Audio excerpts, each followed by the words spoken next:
कुछ एक खबरें भी शामिल कर लेते हैं इसमें, जैसे कि जियो फाइनेंस को ज़रा लेकर के आ जाइए। प्रदीप जी, आप देखिए ज़रा, आज खबर ये है कि आज कंपनी की बोर्ड बैठक है और इस बोर्ड बैठक में एक फंड रेजिंग प्लान को लेकर के डिस्कशन होना है और इस पर अब देखना ये होगा कि किस तरीके से कंपनी जो है रकम जुटाने की योजना बना रही है, कितनी रकम जुटाती है, किस तरीके से जो है इसका इस्तेमाल करेगी। ये तमाम डिटेल्स जो है वो अब जब से ही बोर्ड बैठक में जब होगी तो निकल के आएगा। लेकिन आज खबरों में है, सुस्त चाल है 322 के आसपास। सर, बहुत लोग कह रहे हैं कि मतलब बहुत फेयरली जो है वैल्यूड है।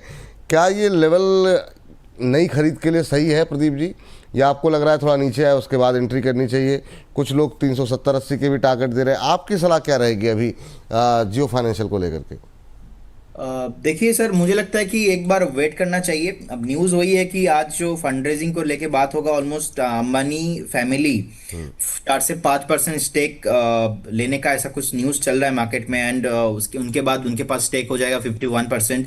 एंड 10,000 करोड़ रेज करने का बात हो रहा है। एंड प्राइस बैंड भी हुई है 320 से 325 के आसपास। तो मैं तो ये पॉजिटिव भी मान रहा हूँ कि अगर मैं कंपनी का प्रोमोटर हूँ और मैं और 5% 4% स्टेक और रेस करने की बात हो रहा है, जहाँ पे 51% स्टेक जो होने वाला है उसके बाद टोटल, सो कहीं ना कहीं ये पॉजिटिव है। और कल का आप डे लो देखेंगे 306 के आसपास था। तो मुझे लगता है कि शॉर्ट टर्म जो यहाँ पे मोमेंटम है कंटिन्यू रहने वाला है 306, अगर इसके ऊपर टिके रहते तो।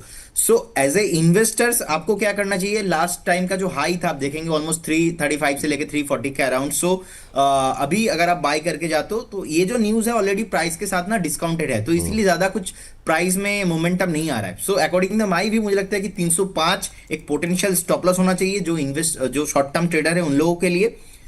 अब 305 के अगर नीचे जाता है कभी भी, सो उस केस में आपको 280 275 भी देखने को मिल सकता है। वो जो जोन रहेगा ना एकदम फेयर वैल्यूएशंस। लेकिन अगर आप अभी बाय करके जाते हो तो 305 स्टॉप लॉस रहेगा विद टारगेट ऑफ 345 से लेकर 350 के बीच रहने वाला है। अब मुझे लगता है कि जियो फाइनेंस जैसे स्टॉक्स आपके पोर्टफोलियो में 1.5 से 2 साल के लिए होना चाहिए। मेरा टारगेट यहाँ पे लॉन्ग टाइम फ्रेम में 550 के आसपास है। तो मुझे लगता है कि 550 के टारगेट के लिए आपको 1.5 से 1 साल के व्यू के लिए एटलीस्ट तो रखना चाहिए। लेकिन न्यूज़ अच्छा है और जिस तरीके से हमने देखा ब्लैक रॉक के साथ जियो का टाया ब्रोकिंग बिजनेस, तो ऑल ना न्यूज़ था, उस न्यूज़ के चलते जितना भागने वाला था भाग चुका है। तो इसका जो रिएक्शन होगा नेक्स्ट रेवेन्यू पे, पहले तो जियो को ब्रोकिंग लाइसेंस मिला है, एएमसी में बिजनेस में आने वाला है, तो पहले तो इसका रेवेन्यू ज्यादा आना पड़ेगा, कुछ क्वार्टर्स रिजल्ट देखना पड़ेगा कि क्वार्टरली रिजल्ट कैसे आ रहा है। और आपको पता है कि जियो जब आता है मार्केट में तो हलचल तो कुछ अलग लेवल का रहता है। लेकिन ऐसा भी कोई हाइप मैं नहीं देख पा रहा हूँ इमीडिएट लेवल पे आपको कूद जाना पड़ेगा इसके अंदर और इस प्राइस तुरंत 400 हो जाएंगे, ऐसा भी कुछ सीन नहीं है।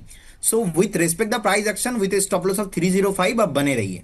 ठीक, बने रहिए, सलाह आपके लिए है।